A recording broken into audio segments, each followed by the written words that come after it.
Alors, je vais partir, reprendre, mais rapidement, puisque l'essentiel sur l'hydroxyré a été dit tantôt, sur son passé, tout le bénéfice qu'on a eu avec l'utilisation de l'hydroxyré. Je voudrais juste rajouter une chose, c'est que maintenant, l'hydroxyré fait partie des médicaments essentiels de l'OMS.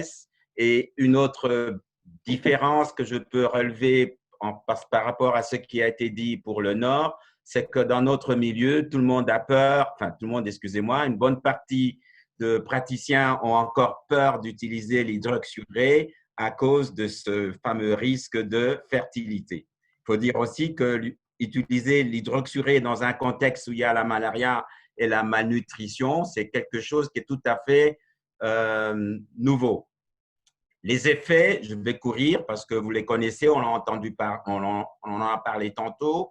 L'augmentation de l'hémoglobine F, la réduction des globules blancs, la réduction des molécules adhésives, l'amélioration de la rhéologie du sang. Le globule rouge est mieux réhydraté, il est moins rigide, et donc la réduction aussi de l'hémolyse.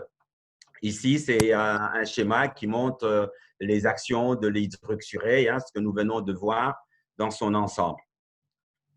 Et l'hydroxyré aujourd'hui, c'est considéré comme le seul traitement atténuateur des complications de la drépanocytose. Pourquoi? Parce qu'il y a une réduction, comme on peut voir, des crises vaso-occlusives, l'hospitalisation, réduction de transfusion, réduction des crises thoraciques aiguës, l'augmentation du taux de l'hémoglobine et l'amélioration de l'espérance de vie. Comment est-ce qu'agit l'hydroxyré? Nous l'avons entendu tantôt, c'est en augmentant le taux de l'hémoglobine F qui fait qu'on produit une hémoglobine hybride avec de l'hémoglobine gamma, les chaînes gamma et les gènes bêta-S qui précipitent moins. Les bénéfices sont encore repris là. Alors, pour cela, nous avons fait une étude dans le cadre d'un travail multi-pays, 4 pays africains, dans ce travail qu'on appelle REACH. On a étudié sur 600 enfants drépanocytaires âgés de moins de 10 ans l'utilisation de l'hydroxyré que nous avons reçu de Bristol à une posologie fixe d'abord de 15 à 20 mg kilo par jour. Mais notre but, c'était aussi d'augmenter cette posologie et de voir la faisabilité. D'abord, c'était un challenge pour la rétention du personnel, enfin des malades dans une étude dans un contexte africain. Vous savez que la population est fort mobile. Nous avons donc aussi voulu étudier la faisabilité de l'utilisation de l'hydroxyré chez les enfants d'au moins de 10 ans, utiliser son CEF pour savoir s'il ne donnait pas des gros problèmes au point de vue toxicité et relever aussi les bénéfices au point de vue biochimique et au point de vue clinique. Nous avons donc prévu de recruter un certain nombre d'enfants. Ici, vous voyez la représentation de la population que nous avons. Il y a des enfants de 1 an. On a donc une bonne représentativité des différents âges jusqu'à 10 ans. Des 635 enfants enrôlés, on a fait 2 mois où on les a enrôlés de screening. Il y a d'autres qui sont sortis pour plusieurs raisons. On a traité donc 606 enfants. On a fait un premier bilan les 3 premiers mois sur la sécurité de ces enfants.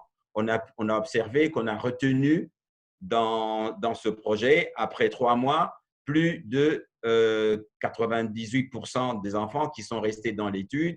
On a pu remplir les fiches correctement à plus de 90%. Après, nous avons commencé à augmenter les posologies de l'hydroxyré progressivement dans chaque site. Les 4 sites, c'est l'Angola, la République démocratique du Congo, le Kenya et l'Ouganda. En augmentant les posologies progressivement, nous avons obtenu ce qu'on appelle le dosage maximum toléré, dosage au cours duquel on n'a pas observé des effets collatéraux. Et ces effets collatéraux, on les a classifiés en différents degrés. On a surtout voulu voir ce qui était de degrés graves, beaucoup plus sévères.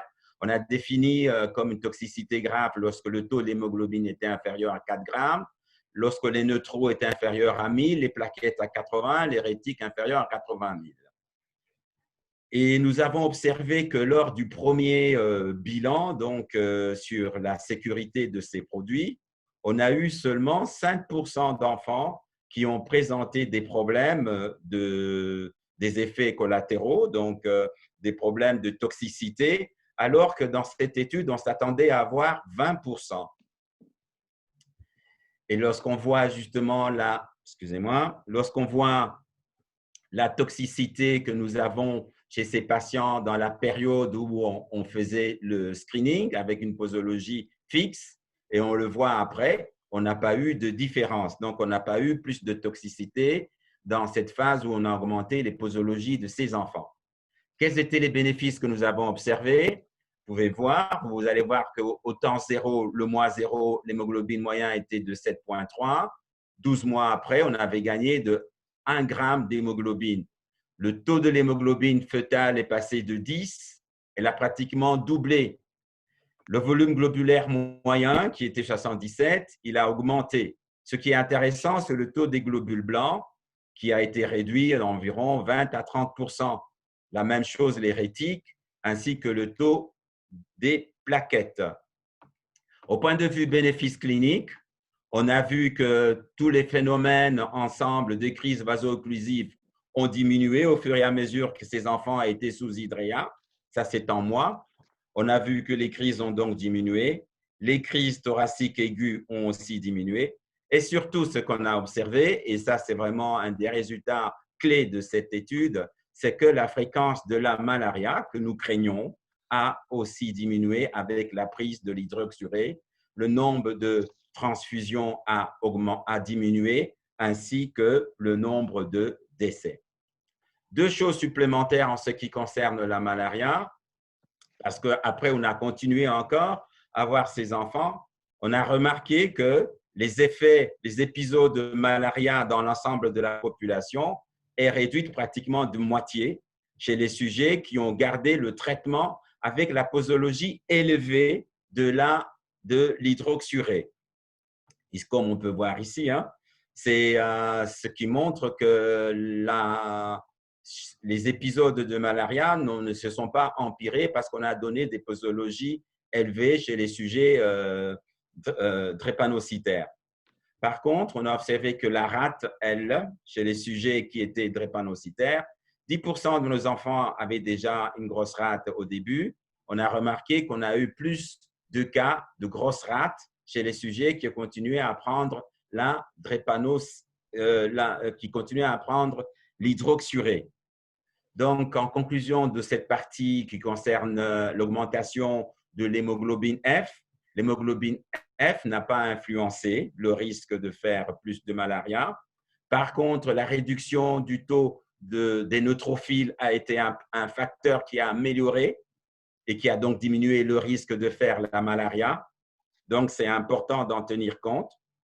Et nous pensons que le taux idéal des globules blancs, des neutraux, devait être entre 1500 et 3000 pour éviter de faire la malaria. Par contre, la grosse rate, elle n'a pas influencé, mais on ne comprend pas exactement son rôle là-dessus.